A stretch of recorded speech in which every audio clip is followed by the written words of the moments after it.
Hey, salut à tous, c'est Adam Bros et bienvenue dans ce tout nouveau Big Pop Culture Time. Aujourd'hui, on va parler vidéo, création et tendance. On va parler des secrets de YouTube. Juste avant de commencer la vidéo, désolé si j'ai l'air d'avoir très chaud, mais actuellement je tourne, il fait 32 degrés dehors. Donc voilà, je compte sur vous évidemment pour mettre énormément de pouces bleus et activer les notifications pour me soutenir contre cette canicule immense. Merci. En septembre 2011, je crée ma chaîne YouTube pour accéder plus simplement au contenu que j'appréciais, que je suivais à l'époque. En fait, surtout Cyprien et Rémi Gaillard, quoi. Un an plus tard, je poste ma première vidéo sur la plateforme et depuis 7 ans, je n'ai toujours pas arrêté. J'ai alors beaucoup appris sur la manière dont fonctionne la plateforme, sur ses différentes transformations et même sur ses origines. C'est alors ce que j'aimerais partager avec vous aujourd'hui. On va donc commencer comme d'habitude avec les origines. Comment YouTube est né? Tout commence avec Chad Hurley, Steve Chen et Jawed Karim, 3 salariés de l'entreprise PayPal. Ils sont amis et Chen et Karim ont même fait leurs études ensemble. Ce sont eux trois qui vont fonder la plateforme. Cependant, personne n'est vraiment d'accord sur son origine. Selon certains, l'idée remonterait à début 2005, lorsque Chad et Steve ont voulu partager une vidéo d'une soirée sur internet et n'ont pas réussi. Jawed, qui n'est alors pas impliqué dans l'histoire, la réfute et explique que l'inspiration viendrait de 2004. Cette année-là, la poitrine de Janet Jackson lors du Super Bowl avait marqué les gens, mais Jawed n'arrivait pas à en trouver une vidéo sur internet, ce qui lui donna l'idée de YouTube. Bref, rien de très glorieux. Les deux autres ont alors ensuite démenti en disant que l'objectif était de faire une sorte d'alternative à Hot or Not, avec des vidéos. Donc oui, à la base, YouTube devait être un site de rencontre aussi. Finalement, la société sera créée en février 2005 par Chad, Steve et Jawed. Et peu de temps après son lancement, le concept changea pour devenir celui qu'il est aujourd'hui, à savoir une plateforme d'hébergement et de partage de vidéos en ligne. Pour la petite anecdote, le nom de domaine est même activé le 14 février 2005. Je vous laisse deviner la situation amoureuse de la personne chargée de lancer le site. Cependant, beaucoup de problèmes techniques sont encore à régler sur le site et il faudra attendre le 23 avril 2005 pour voir apparaître la première vidéo désormais culte, Me at the Zoo, sur laquelle on peut voir apparaître Jawed Karim. Elle est d'ailleurs encore disponible si vous souhaitez aller la voir. Really long fronts, and that's cool. La première vidéo qui atteindra le million de vues arrivera la même année. Il s'agira d'une pub Nike avec Ronaldinho. Autant vous dire que les marques ont pas tardé à voir le potentiel de la plateforme. Et le site fonctionne plutôt bien avec plus de 65 000 vidéos uploadées chaque jour sur la plateforme, un an plus tard. C'est d'ailleurs cette même année que YouTube se fera racheter par Google pour 1,65 milliard de dollars. Ce qui peut paraître énorme, mais globalement je pense que c'est amorti depuis. En mai 2007, YouTube lance pour la première fois le programme partenaire. Il s'agit du programme qui permet d'être rémunéré grâce à YouTube. Autant vous dire qu'à l'époque c'était très peu connu du grand public et seulement disponible aux États-Unis. Un des premiers à avoir pu en bénéficier était Michael Buckley, qui avait quitté son job pour présenter une émission sur la pop culture. Coïncidence? Oui. Probablement. Alors, en 2007, les pubs font aussi leur apparition. Pendant 4 ans, l'application ne cesse de se développer et en 2011, elle ajoute même la possibilité de faire des lives. Mais c'est en 2012 que tout bascule. En plus du phénomène du Harlem Shake qui avait envahi la plateforme, une autre vidéo va littéralement faire le tour du monde et vous savez forcément de quoi il s'agit. Gangnam Style. Elle fut alors la première vidéo à dépasser le milliard de vues, ce qui paraissait littéralement impossible à l'époque. Depuis, pareil, la plateforme a continué à se développer en ajoutant notamment l'onglet Tendance avec les vidéos les plus populaires du moment, qui a fait beaucoup débat, mais qui finalement a réussi à s'imposer. Il y a eu en parallèle Google+, qui lui pour le coup n'a jamais vraiment réussi à s'imposer, mais je vois pas l'utilité d'en parler du coup. Donc bref, aujourd'hui YouTube est clairement devenu un mastodonte. Bref, YouTube est devenu la plateforme vidéo incontournable qui règne sur le game. On n'entend plus du tout parler de Dailymotion, pareil Vimeo c'est très peu utilisé, ou tous les autres sites dans le genre. Beaucoup d'entre vous m'ont alors demandé des conseils pour améliorer leurs vidéos ou même faire exploser leur chaîne YouTube. Et c'est vrai que je connais beaucoup de gens qui ont même essayé de devenir youtubeurs et se sont vite découragés parce que ils ont vu que ça marchait pas très bien. Tout d'abord, ce que je vous recommande, c'est de la patience parce que voilà, il faut du temps avant que ça marche. Mais je sais que ça n'intéresse qu'une minorité de mon public. La plupart d'entre vous n'étant simplement que des viewers, je vais donc prendre l'analyse de l'autre côté et vous montrer en tant que spectateur quelles techniques les youtubeurs utilisent pour attirer votre regard, votre curiosité et vous faire cliquer sur une vidéo. Comme ça, à la fois si vous êtes youtubeur ou que vous voulez devenir youtubeur, vous pourrez utiliser ces propres techniques pour vos vidéos, mais à la fois si vous êtes spectateur, je pense que ça peut être intéressant pour vous d'analyser pourquoi vous cliquez sur une vidéo et comment un youtubeur s'y prend pour vous faire cliquer sur sa vidéo. On va donc voir comment les youtubeurs vous manipulent. Et oui, même Squeezie. Pour cela, je m'appuie sur différentes vidéos très intéressantes que j'ai vues et que je vous mettrai probablement en fiche ou au moins en description pendant que j'en parlerai, mais aussi sur une formation que j'ai reçue par YouTube, sur qu'est-ce qui est mis en avant par YouTube, etc., quelles peuvent être les bonnes techniques à utiliser pour attirer du public.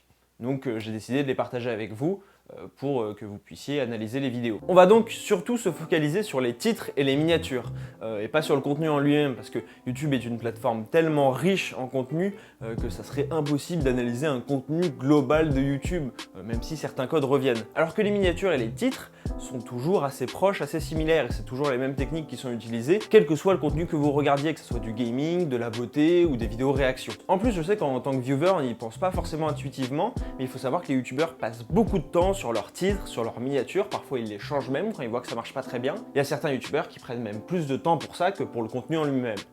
Bon, c'est absolument pas ce que je vous recommande, hein, mais voilà, pour vous dire à quel point c'est important. Le titre d'un livre est important, le titre d'un film est important, le titre d'une série télé est important, le titre d'une vidéo YouTube est important, le thumbnail est important, donc la façon dont on vend son contenu est hyper important, et sur YouTube c'est la même chose. Alors, le premier conseil que j'aurais à vous donner pour analyser un peu YouTube et les vidéos sur YouTube, c'est qu'à chaque fois que vous cliquez sur une vidéo, il faut que vous vous demandiez pourquoi j'ai cliqué ou pourquoi j'ai envie de cliquer.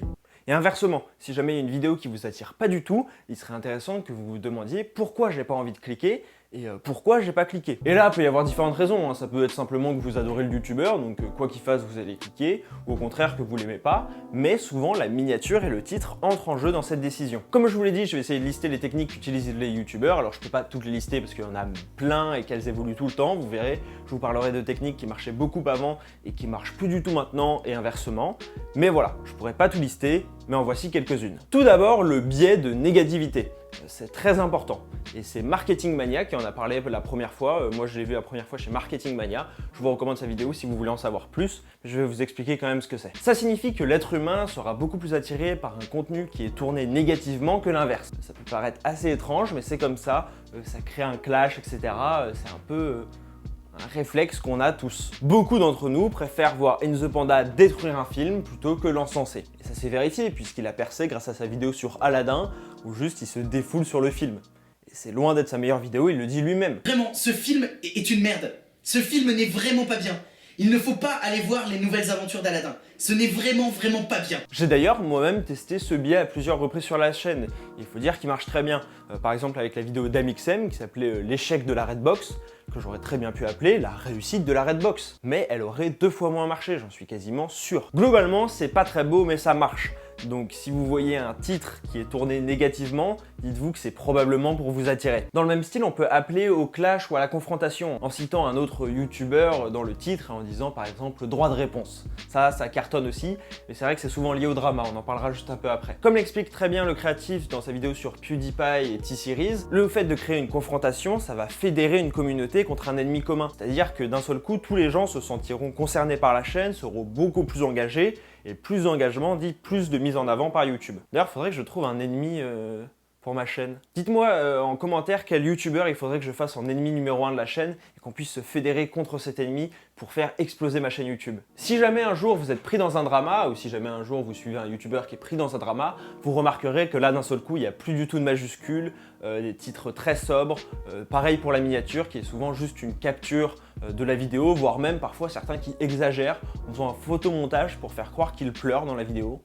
Ça c'est assez incroyable, où ils se mettent les yeux rouges alors que c'est pas le cas. L'objectif est là de faire croire à une espèce d'honnêteté, d'être sans filtre, parce que la vidéo a comme but de faire adhérer le public à sa cause, en tout cas à sa vision des choses. Donc en prônant l'honnêteté, le public se tournera plus facilement vers vous. Et pareil, pour ce qui est du contenu, j'ai dit qu'on n'en parlerait pas trop, mais là dans ces moments-là, la vidéo sera assez calme, peut-être une petite musique de fond et encore, pas forcément, très peu de cuts, voire pas du tout, encore une fois pour renforcer cette idée d'honnêteté. Le but c'est de faire croire.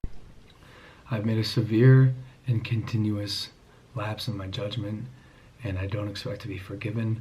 I'm simply here to apologize. Depuis environ 1 an, il y a aussi un nouveau phénomène qui arrive sur YouTube dans les titres, c'est l'adresse personnelle au public. Squeezie l'utilise beaucoup et je l'ai moi-même utilisé dans ma vidéo qui parle de lui, où j'avais mis le nom entre parenthèses comme pour répondre à la question de mon titre, comme si j'avais une prise de recul. Ça avait d'ailleurs plutôt bien marché. L'objectif est ici d'accrocher le spectateur en lui montrant un point de vue un peu plus personnel, encore une fois, un peu d'honnêteté, d'objectivité, de prise de recul sur le contenu. Et c'est pas mal pour Squeezie, mais on en reparlera un petit peu après. D'ailleurs, j'en suis même venu à me demander si l'utilisation de parenthèses n'est pas mise en avant par YouTube. Quand on va dans les tendances, il y a beaucoup de vidéos avec des parenthèses. Alors, je pense pas, parce qu'il n'y a pas vraiment de justification derrière ça. Mais on sait jamais, hein. Honnêtement avec YouTube, on est prêt à tout. Enfin pour les titres, par exemple, à un moment YouTube mettait énormément en avant ceux qui avaient un chiffre. C'est toute la période où les Dog7, Top 10, etc. ont explosé. C'était parce que dès qu'il y avait un chiffre dans votre titre de vidéo, YouTube le mettait en avant. Mais cette époque semble être bien loin maintenant, les chiffres ça change plus rien je crois. Pour ce qui est des miniatures, la tendance est aussi à la sobriété. On voit de moins en moins de flèches rouges, ça semble avoir fait son temps aussi. Pareil pour l'utilisation de texte dans la miniature, qui risque un peu de le surcharger et même de faire redondant avec le titre. Sauf si c'est juste un mot par exemple, là ça passe. Un moment le mieux c'était juste d'avoir une capture de la vidéo, un peu à la The Kairi, ou même Pierre Cross faisait des trucs un peu dans le style, donc c'est-à-dire ultra sobre quoi. On prend une capture de la vidéo, on rajoute peut-être un ou deux effets, etc.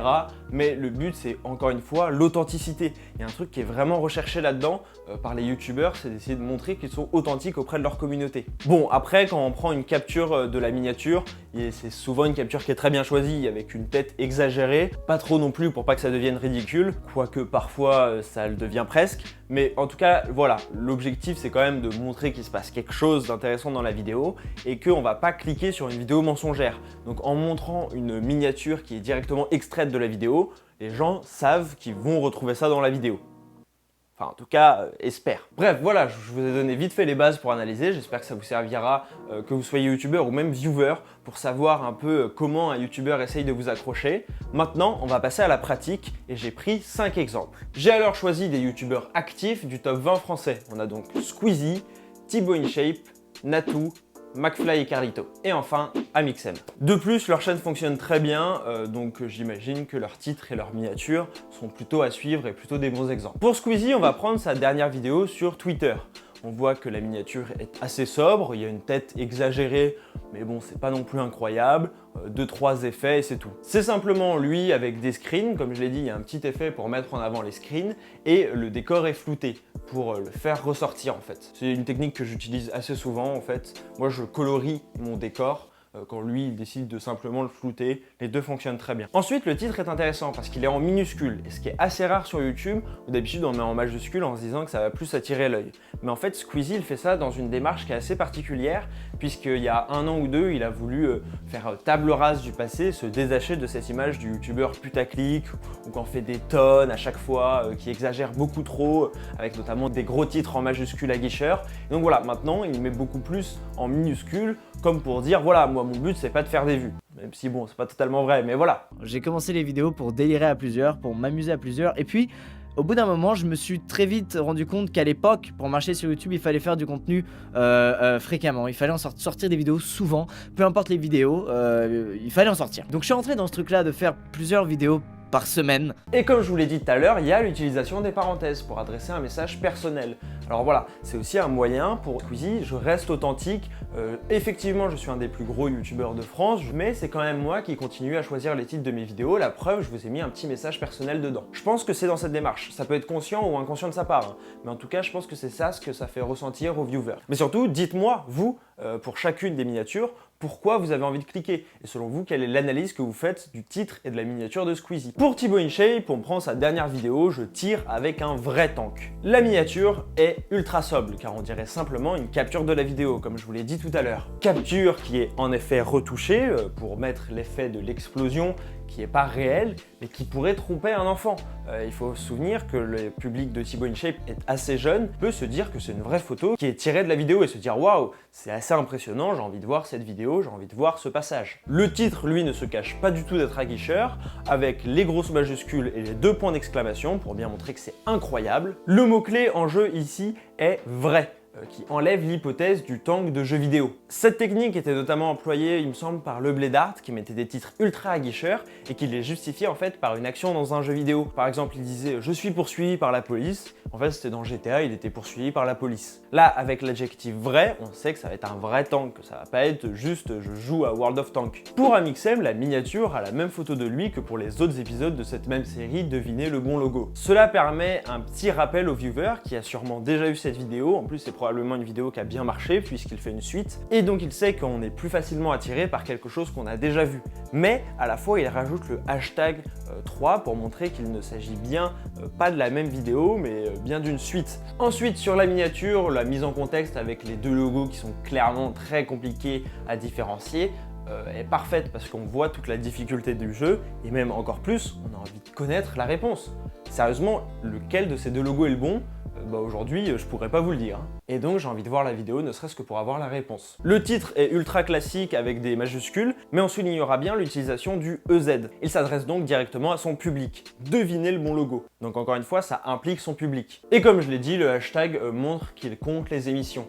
Alors c'est un truc qui se fait plus trop, mais c'était pas mal utilisé notamment par What the Cut ou les autres émissions qu'on comptait à l'époque. Ah, la belle époque. Pour Natou, c'est compliqué de choisir car elles sont toutes assez basiques et n'ont pas vraiment de spécificité. Elle mettait même un tiret suivi de son pseudo dans ses titres. Ce dont je ne comprends pas trop l'utilité.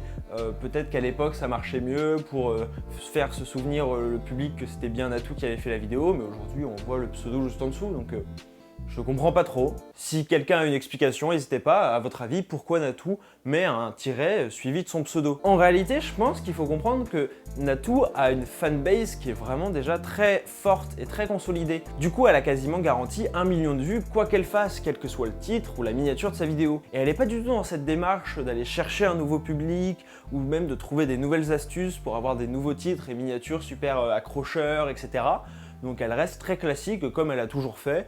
Et voilà, elle semble se complaire là-dedans, et tant mieux. Enfin, McFly et Carlito, la miniature est présentée de la même manière que les autres miniatures du même concept. Comme on l'a vu pour Amixem, l'objectif est de rappeler au viewer qu'il a déjà vu un truc similaire, et donc on va plus facilement vers quelque chose qu'on a déjà vu et qu'on connaît un peu. Les deux personnalités connues sont mises en avant dans la miniature et dans le titre, ce qui est logique, mais contrairement à d'habitude où on a simplement avec plus loin les noms ou featuring entre parenthèses les noms en minuscules, là ils sont directement dans le titre en majuscule pour vraiment montrer qu'ils sont mis en avant, et ça tombe bien parce que là c'est vraiment des invités très connus à chaque fois qu'on McFly et Carlito, donc ils ont tout intérêt à les mettre énormément en avant. La miniature fait aussi apparaître une notion de clash, avec le trait qui sépare les deux côtés de la miniature et le versus, alors que simplement le titre, concours d'anecdotes, il y a moins de combats. Alors il y a peut-être le versus, mais quand on pense à un concours, on pense pas forcément à une battle, en fait c'est plutôt un duel d'anecdotes qu'un concours d'anecdotes. Donc voilà, j'ai essayé d'analyser un peu les titres et les miniatures pour vous montrer qu'en fait tout est ultra réfléchi dans la communication qu'ont les youtubeurs. C'est-à-dire ils ne mettent pas un titre au hasard. Ça peut prendre parfois des heures de trouver un bon titre ou de faire une bonne miniature. Mais j'aimerais savoir, vous, est-ce que vous êtes d'accord avec mes analyses de ces titres et de ces miniatures? Est-ce que vous en avez remarqué certains? Est-ce que vous avez remarqué certaines techniques que certains youtubeurs utilisent? Est-ce que vous avez vu un youtubeur qui utilise par exemple des titres particuliers à chaque fois, qui les tourne d'une manière particulière? Surtout, dites-le moi en commentaire, ça m'intéresserait énormément. Donc voilà, j'espère que ça vous a plu. On va pouvoir passer à la dernière partie qui est quel sera le futur de la plateforme. Aujourd'hui, rien ne semble pouvoir échapper à YouTube. Le site est géré par Google, qui est probablement une des entreprises les plus importantes du monde. En plus, on ne voit aucun concurrent potentiel se dresser sur leur chemin. Si à un moment il était question de Facebook, j'ai du mal à voir comment le réseau social pourrait vraiment venir embêter YouTube. Cependant, je me pose de plus en plus de questions quant à l'avenir de la plateforme, et je vois malgré tout un concurrent sérieux qui commence à s'imposer de plus en plus. Il s'agit de Twitch. Twitch ne permet que de faire des lives, mais pourtant je le vois comme le concurrent principal de YouTube. De plus en plus de youtubeurs se mettent au live et se servent de YouTube comme moyen de rediffusion. D'ailleurs j'ai moi-même mon compte Twitch si vous souhaitez me suivre. Cela peut s'expliquer par l'envie croissante des viewers de se rapprocher des créateurs qu'ils apprécient, notamment à travers le chat en direct qui permet une meilleure discussion que l'espace commentaire. De plus, cela est gagnant pour les créateurs d'un point de vue financier. Les dons et abonnements rapportent bien plus que la pub sur YouTube, qui ne suffit plus à personne pour survivre avec les démonétisations qui sont devenues monnaie courante. Le format populaire en ce moment étant les réactions, il s'adapte parfaitement à un contexte de live. Après, je ne vois pas non plus YouTube disparaître si vite, surtout vu son implantation, mais ça pourrait venir plus vite qu'on ne pourrait le penser. Pour ce qui est de l'avenir de la plateforme, je trouve qu'on assiste vraiment à une séparation entre deux mondes. D'un côté, le monde plus populaire, des chaînes avec plusieurs millions d'abonnés où le contenu principal est très souvent la réaction ou des gens entre amis. De l'autre, celui des initiés qui partagent simplement leur passion et qui sont parfois dans des niches et ne peuvent donc pas toucher autant de monde que les premiers. Cela ne veut pas dire que l'un est meilleur que l'autre, ils sont différents et cohabitent sur la plateforme. Aussi, la mode Fortnite va probablement toucher à sa fin d'ici quelques mois, voire années, comme Call of Duty avant lui. Pareil pour le format de réaction, comme le format de top avant lui. Pour ce qui est du prochain format à la mode, je ne suis pas voyant, mais je verrais bien un retour des podcasts audio, mais ici filmés, et les rediffusions best-of des lives. Le mec, il va nous ramener des araignées ou... Non, vous inquiétez pas, ça va être très très simple. Ok. Écoutez bien, c'est dans cette émission qui s'appelle 301 vues, que tout le monde connaît. Les gens m'arrêtent dans la rue, 301 vues, c'est super. C'est faux. J'ai un générique. Et vous en pensez quoi? Vous voyez quoi comme avenir pour la plateforme de YouTube? Et vous aimeriez voir quoi plus à l'avenir sur YouTube? N'hésitez pas à me le dire en commentaire. N'hésitez pas à lâcher un énorme pouce bleu si la vidéo vous a plu et à activer la cloche, c'est super important, notamment parce que je fais 2-3 lives par semaine. Vous n'allez pas être débordé de notifications, vous inquiétez pas. J'espère que cette vidéo vous a plu, elle m'a pris beaucoup de temps à faire et surtout en pleine semaine de canicule, je vous avoue que c'était pas simple. Je sais pas du tout si vraiment ça va vous intéresser, moi c'est un sujet qui m'intéresse énormément, les analyses de miniatures, etc. Donc dites-moi en commentaire si ça vous intéressait et surtout quelle est la prochaine vidéo, les secrets d'eux que vous voudriez faire. On m'a proposé Instagram, mais ça peut être d'autres trucs. Ça peut être des réseaux sociaux comme des plateformes ou même des univers de cinéma ou de séries. En attendant, on se retrouve demain 18h pour un nouveau live détente, mais aussi vendredi 18h puisque je vais vous annoncer mes résultats du bac en direct. Sinon, si vous voulez pas suivre les lives, on se retrouve dimanche prochain 15h pour une nouvelle vidéo. Je pense qu'elle va vous plaire. À dimanche prochain. Ciao! C'était l'époque d'internet d'avant, internet d'avant, copain d'avant. Pas de Nayane K2. Avec Hugo, on commençait les vidéos.